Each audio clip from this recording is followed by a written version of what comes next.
موسیٰ علیہ السلام نے پوچھا یا اللہ جب تو ناراض ہوتا ہے ہمیں کیسے پتہ چلے کہ تو آج کل اپنے بندوں سے ناراض ہے؟ تو اللہ تعالیٰ نے فرمایا جب میں ناراض ہوتا ہوں حکومت بے وقوفوں کو دیتا اجعل الملک فی صفہائہ، حکومت بے وقوفوں کو دیتا والمال فی بخلائہ، اور پیسہ بخیلوں کو دیتا جو ذرا گن گن کے خوش ہوتے رہیں، اور بارشیں بے وقت کر، بارشیں بے موسم کی ہو جاتی ہیں، پیسہ بخیلوں کے پاس، حکومت نکموں کے پاس۔ کہ اللہ جب تو راضی ہوتا ہے تو اس کی کیا نشانی؟ کہ اس کی نشانی یہ ہے کہ اجعل الملک فی حلمائہم، حکومت سمجھدار اور نیک لوگوں کو دیتا ہوں، والمال فی سمحائہم، اور پیسہ سخیوں کو دیتا ہوں، اور بارشیں وقت پہ کرتا ہوں۔ تو موسیٰ سمجھو میں اپنے بندوں سے راضی ہو چکا۔ تو اطعام الطعام میں اشارہ ہے سخی بنو، سخی بنو۔ اللہ تعالیٰ کی ایک وی آئی پی جنت ہے جس کا نام ہے جنت الفردوس۔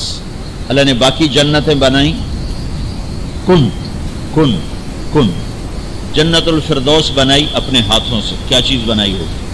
تو اللہ نے کہا وعزتی وجلالی لا یجاورنی فیکی بخیل، اے جنت مجھے اپنے عزت و جلال کی قسم تیرے اندر بخیل نہیں جا سکتا، مرد یا عورت بخیل نہیں جا سکتا، سخی جائے گا، بخیل نہیں جا سکتا۔ بخیل سے اللہ کی دوستی لگ نہیں سکتی اور سخی سے ٹوٹ نہیں سکتی۔ شیطان کہتا ہے میں عبادت گزار اور بخیل ہو تو مجھے کوئی ڈر نہیں لگتا، یہ آپ پہ ہی ماریا جائے گا، ایک دن آپ پہ جا بیٹھا ہونا ہے، یہ جو پیسے کی کشش کو مار دے گی۔ اور نافرمان سخی سے ڈرتا رہتا ہوں کہ پتہ نہیں کب بخشا جائے، پتہ نہیں کب بخشا جائے، کب سخاوت کو اللہ پسند کر کے چلو بات کر۔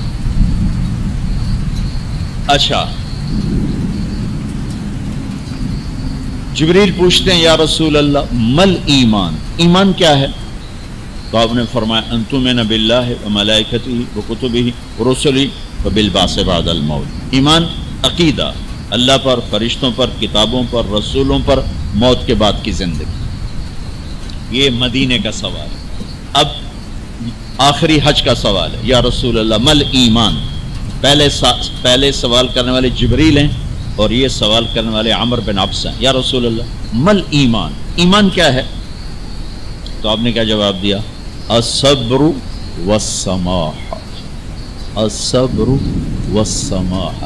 اب چھت بتا رہے ہیں کہ ایمان یہ ہے صبر کر اور معاف کر، صبر کر اور معاف کر۔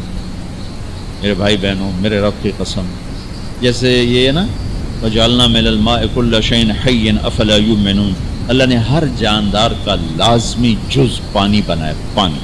پانی نکال دو تو آدمی مر جاتا، ڈی ہائیڈریشن سے موت واقع ہو جاتی۔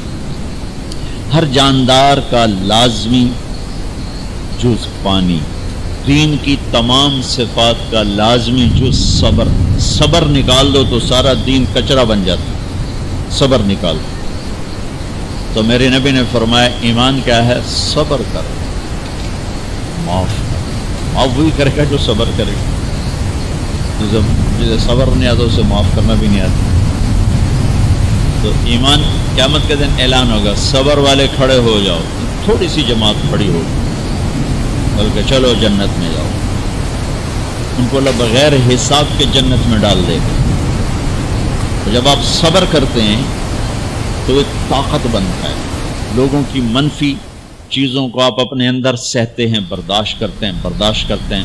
صبر اس کو پروسیس کرتا ہے، پروسیس کرتا ہے، پروسیس کرتا ہے، پھر وہ طاقت بنا کے آپ کے اندر سے باہر پھینکتا ہے، جو پہاڑوں میں سوراخ کر دیتی ہے اگر ہم صبر کرنا سیکھ اور معاف کرنا سیکھ۔ 21 برس قتل کرنے والوں کے منصوبے بنانے والے اہل مکہ، آپ نے ایک بول پہ فرمایا جاؤ معاف۔ کمال، 21 برس قتل کے پیچھے پھرتے رہے۔ جنگ خندق کے فوراً بعد مکہ میں قحط آ گیا تو ہمارے نبی نے 300 دینار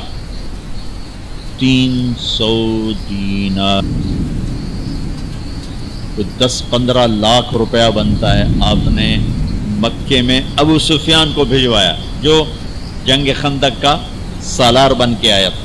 آپ نے کہا مکے والوں میں قحط ہے، ان کو کھانے کھلاؤ میری طرف سے.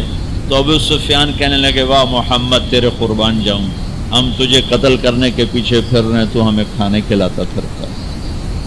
کہ میرے نبی کے اخلاق ہے، میرا نبی کا معاف کرنا. آپ سوئے ہوئے ہیں، آپ کی تلوار اٹھا کر ایک بدو نے آپ کے پسلی میں ماری، آپ اٹھ کے بیٹھ گئے. تو کہنے لگا کون بچائے گا، یعنی میں تیار ہو جا. تو آپ نے کہا اللہ. تو آپ نے کہا اللہ. تو اس کا ہاتھ کانپا اور تلوار گر گئی. تب آپ نے اٹھا لی، آپ نے ایسے سیدھی کی، اب تو بچا، تو بتا تجھے کون بچائے. تو کہنے لگا میں تو ہی بچاؤنا ہے، اور کہیں بچاؤنا. تو آپ نے کہا کلمہ پڑھتے ہو؟ کہنے لگا نہیں پڑھتا. اب تو آپ اس کی گردن اڑوا دے، یہ خود ہی اڑا دیتے. وہ کہہ رہا میں کلمہ نہیں پڑھتا ہوں. قتل کے ارادے سے آنا ہی ان کو اس کے قتل کے لیے کافی تھا. آپ نے فرمایا کلمہ پڑھتے ہو؟ کہنے لگا نہیں. آپ نے کہا جاؤ معاف، جاؤ معاف. صحابہ کے سامنے جاؤ معاف. انسان اور خطا لازمی ہے، اگر معاف کرنا نہ سیکھا تو ہم خود ہی دکھی ہو کے رہ جائیں.